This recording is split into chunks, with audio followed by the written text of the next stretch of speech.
नमस्कार दोस्तों, one liner GS platform पे आप सभी का स्वागत है। आज हम आपके लिए सामान्य अध्ययन का एक बहुत ही महत्वपूर्ण टॉपिक लेकर आए हैं, मध्यकालीन भारत का इतिहास। इस विषय से अक्सर परीक्षा में काफ़ी सवाल पूछ लिए जाते हैं और आज इस वीडियो में हम सिर्फ चर्चा जो करेंगे वो दिल्ली सल्तनत का करेंगे। दिल्ली सल्तनत जो 1206 ईस्वी से 1526 ईस्वी तक का शासनकाल रहा। इसमें कई सुल्तान आए, बहुत सारे कार्य किए। तो देखते हैं। पहला, मोहम्मद गौरी की मृत्यु के बाद कुतुबुद्दीन ऐबक गद्दी पर बैठा। नंबर 2, कुतुबुद्दीन ऐबक ने मालिक और सिपह सलार की उपाधियों से शासन प्रारंभ किया। नंबर 3, कुतुबुद्दीन ऐबक ने कभी भी सुल्तान पद धारण नहीं किया। नंबर 4, कुतुबुद्दीन ऐबक की मृत्यु चौगान खेलते समय हो गई थी।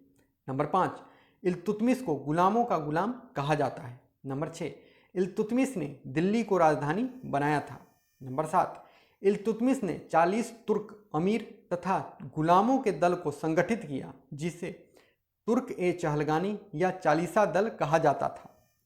नंबर 8, इल्तुतमिश पहला तुर्क सुल्तान था जिसने शुद्ध अरबी सिक्के जारी किए। नंबर 9, इल्तुतमिश ने सल्तनत युग के दो महत्वपूर्ण सिक्के चांदी का टंका और तांबे का जीतल जारी किए।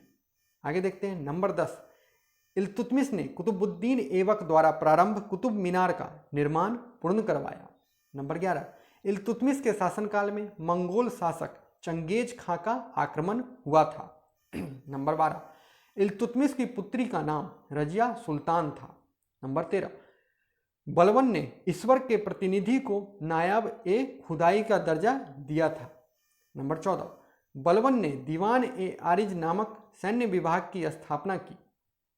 नंबर 15, बलबन ने ईरानी त्योहार नौरोज मनाना प्रारंभ किया। नंबर 16, खिलजी वंश का संस्थापक फिरोज खिलजी था। नंबर 17, फिरोज खिलजी ने भारत में सत्ता स्थापना के बाद जलालुद्दीन की पदवी धारण की। नंबर 18, जलालुद्दीन की मृत्यु के पश्चात अलाउद्दीन खिलजी गद्दी पर बैठा। नंबर 19, अलाउद्दीन के सैन्य अभियानों की जानकारी हमें अमीर खुसरो के द्वारा लिखी गई पुस्तक खजाइन उल फुतूह से मिलती है। नंबर 20, अलाउद्दीन के दक्षिण अभियानों का सेनापति मलिक काफूर था, जिसे 1000 दिनारी नाम से भी जाना जाता था। नंबर 21, मलिक मोहम्मद जायसी की रचना पद्मावत में अलाउद्दीन के चित्तौर विजय का उल्लेख है। नंबर 22, अलाउद्दीन पहला सुल्तान था जिसने अस्थायी सेना व्यवस्था की थी। नंबर 23, अलाउद्दीन ने सर्वप्रथम घोड़ों को दागने की प्रथा प्रारंभ की थी। नंबर 24, अलाउद्दीन खिलजी को सार्वजनिक वितरण प्रणाली का जनक कहा जाता है। नंबर 25, अलाउद्दीन के समय जकात एक प्रकार का धार्मिक कर था जो मुसलमानों से लिया जाता था। नंबर 26, अलाउद्दीन के शासनकाल में योग्य और ईमानदार अधिकारी का विभाग दीवान ए मुस्तखराज कहलाता था। नंबर 27, सल्तनत काल में शाही पत्र व्यवहार का कार्य दीवान ए इंसा विभाग देखता था। नंबर 28, सल्तनत काल में हक ए सर्व सिंचाई कर से संबंधित था। आगे देखते हैं। नंबर 29, सल्तनत काल में अश्वशाला प्रधान को अमीर ए आखूड़ कहा जाता था। नंबर 30, सैयद राजवंश का संस्थापक खिज्र खां था। नंबर 31, अलाउद्दीन खिलजी का सेना नायक खिज्र खां था। नंबर 32, तुगलक वंश का संस्थापक गयासुद्दीन तुगलक या गाजी मलिक था। नंबर 33, मंगोलों को पराजित करने के कारण गयासुद्दीन तुगलक मलिक उल गाजी नाम से प्रसिद्ध हुआ। नंबर 34, गयासुद्दीन तुगलक दिल्ली का प्रथम सुल्तान था जिसने गाजी की उपाधि धारण की। नंबर 35, गयासुद्दीन तुगलक के काल में मुहत्सिब नामक अधिकारी को नैतिक शिष्टाचार के अनुपालन का दायित्व दिया गया था। आगे देखते हैं। नंबर 36, निजामुद्दीन औलिया ने गयासुद्दीन तुगलक को कहा था, हुनूज दिल्ली दूरस्थ, अर्थात दिल्ली अभी दूर है। नंबर 37, गयासुद्दीन तुगलक की मृत्यु के बाद उसका पुत्र जौना खां मुहम्मद बिन तुगलक की उपाधि धारण कर सुल्तान बना था। नंबर 38, मोहम्मद बिन तुगलक के शासनकाल में मोरक्को यात्री इब्न बतूता भारत आया था। नंबर 39, मोहम्मद बिन तुगलक ने इब्न बतूता को राजदूत बनाकर चीन भेजा था। नंबर 40, मोहम्मद बिन तुगलक ने अपनी राजधानी दिल्ली से दौलताबाद कर दिया। नंबर 41, मोहम्मद बिन तुगलक ने दीवान ए कोही नाम से कृषि विभाग की स्थापना की थी। नंबर 42, मोहम्मद बिन तुगलक ने अपने दरबार में जैन विद्वान जिन प्रभु सूरी राजशेखर का स्वागत किया था।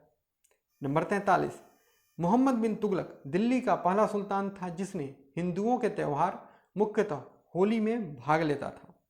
नंबर 44, मोहम्मद बिन तुगलक ने एक अकाल संहिता जारी करवाया।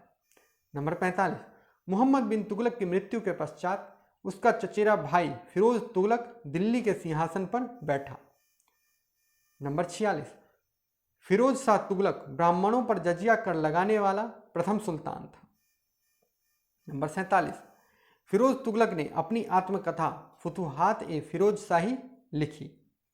नंबर 48, तारीख ए फिरोज शाही नामक पुस्तक जियाउद्दीन बर्नी एवं शम्स ए सिराज ने लिखा है।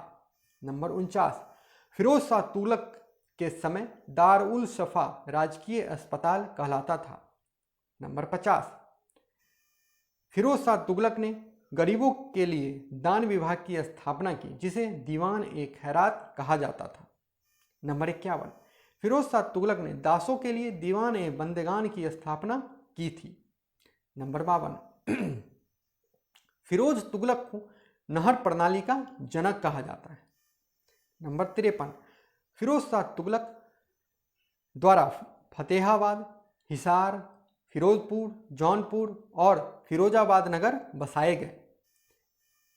नंबर 54, फिरोज शाह ने कुतुब मीनार की मरम्मत करवाई थी।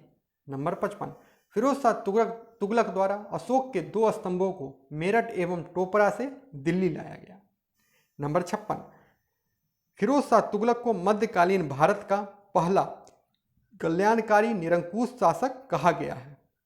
नंबर 57, एलिफिंस्टन ने फिरोज को सल्तनत युग का अकबर कहा है। नंबर 58, सल्तनत काल में मंत्रियों की नियुक्ति एवं पदच्युति सुल्तान के द्वारा की जाती थी। आगे देखते हैं। नंबर 59, सल्तनत काल में सदका नामक एक प्रकार का धार्मिक कर था। नंबर 60, दिल्ली सल्तनत काल 1206 ईस्वी से 1526 ईस्वी तक रहा जिसमें गुलाम वंश, खिलजी वंश, तुगलक वंश, सैयद वंश, लोदी वंशों ने शासन किया। नंबर 61, सल्तनत युग में दिल्ली के सिंहासन पर राज करने वाले राजवंशों में लोदी वंश अंतिम था। नंबर 62, बहलोल लोदी द्वारा दिल्ली सल्तनत में प्रथम अफगान वंश या जिसको लोदी वंश भी कहते हैं उसकी नींव रखी गई। नंबर 63, लोदी वंश के 3 शासक हुए, पहला बहलोल लोदी, दूसरा सिकंदर लोदी और अंतिम इब्राहिम लोदी। नंबर 64, सिकंदर लोदी के शासनकाल में भूमि माप का पैमाना गज ए सिकंदरी कहलाता था। नंबर 65, सिकंदर लोदी ने मुसलमानों में प्रचलित अनेक कुप्रथाओं को बंद करवाया, जैसे उसने मुहर्रम में तजिया निकलवाना बंद करवा दिया तथा साथ ही महिलाओं को पीरों की मज़ारों पर जाने या उनकी याद में जुलूस निकालने की मनाही कर दी गई। आगे देखते हैं। नंबर 66, सिकंदर लोदी फारसी भाषा का जानकार था, अतः उसने फारसी में गुलरुखी उपनाम से कविताएं लिखता था। नंबर 67, सिकंदर लोदी ने आगरा नगर की स्थापना की एवं आगरा को अपनी राजधानी बनाया। नंबर 68, सिकंदर लोदी की मृत्यु के बाद उसका पुत्र इब्राहिम लोदी गद्दी पर बैठा।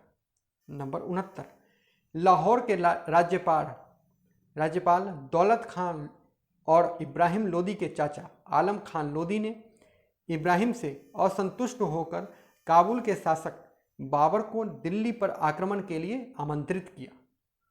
और आज का अंतिम मोस्ट इंपॉर्टेंट है और यहाँ पे दिल्ली सल्तनत हमारा समाप्त हो जाता है। नंबर 70, पानीपत का प्रथम युद्ध अप्रैल 1526 में बाबर और इब्राहिम लोदी के बीच हुआ। दोस्तों आज के लिए इतना ही। इसके बाद हम मुगल काल में प्रवेश करेंगे। तब तक के लिए धन्यवाद।